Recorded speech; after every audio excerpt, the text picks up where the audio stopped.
Fred here, and welcome back to the Gear Obsession channel. I wanted to talk to those of you in the gun community about preaching to the choir. Stay tuned.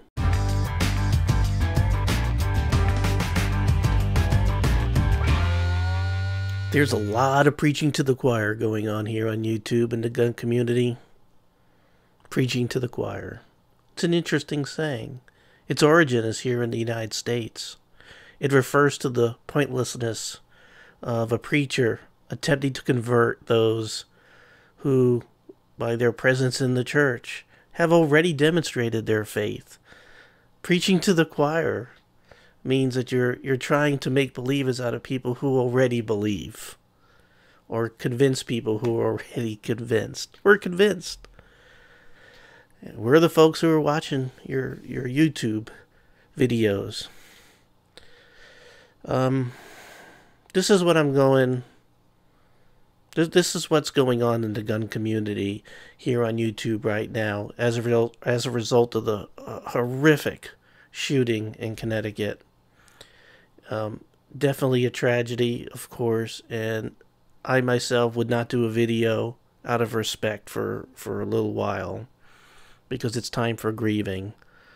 We all know the truth about how gun control fails every single time, but the other side didn't take a breath to grieve at all, the anti-gun advocates.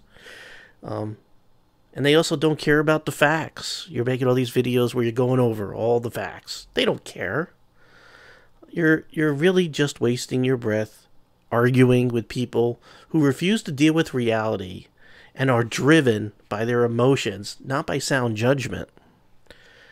A YouTube video is not likely to change this type of individual, this type of person.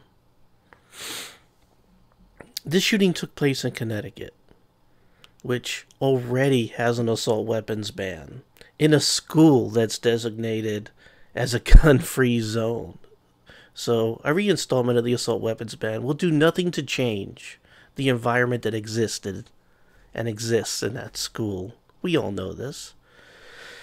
But what the other side doesn't realize is you can't legislate crazy.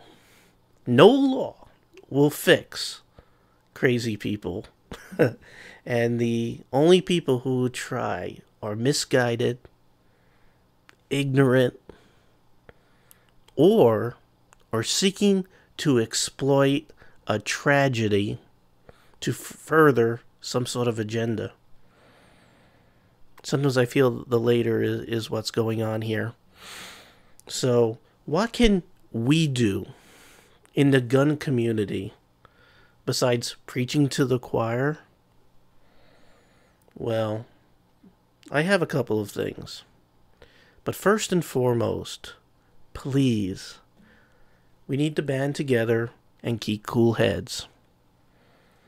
So number one, donate. Donate to the Second Amendment Foundation.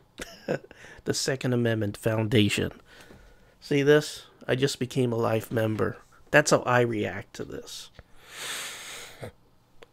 Which is the Defenders Club. Donate to the NRA. The Gun Owners of America. There are a lot of national organizations, but also donate to your state's pro-gun organizations, so they can help fight off this new wave of attacks against our Second Amendment rights. If you're a firearm owner and you're not a member of one of these organizations, you are our biggest problem. You are our biggest problem. Number two, contact your state and federal representatives. Let them know that you do not support any new legislation or laws against your Second Amendment right. They're your representatives. Let them know how you feel. Be respectful. Number three, start buying firearms. Firearms that will most likely end up on an assault weapons ban. Take a look at the last one as a guideline. If you don't have a lot of money, Maybe you could afford at least the receiver, which is the part that's regulated, and then build on it as you get more funds.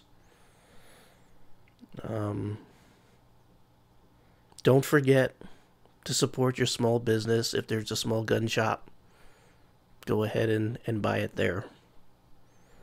Number 4, buy magazines that hold more than 10 rounds. These are small capacity magazines. This is all they want you to have. They do not want you to have standard magazines. They also, for some reason, don't want you to have high capacity clips.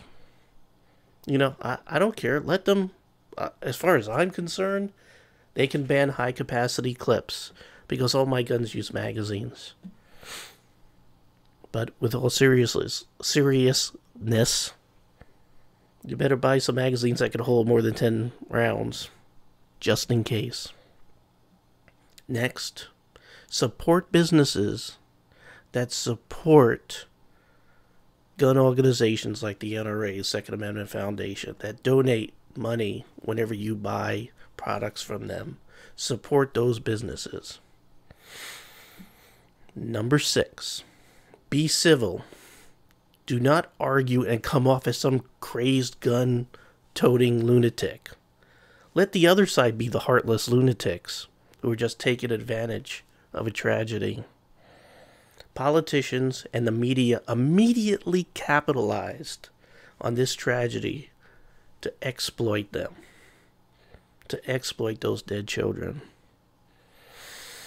These victims, this horrendous event, to push their anti-gun agenda.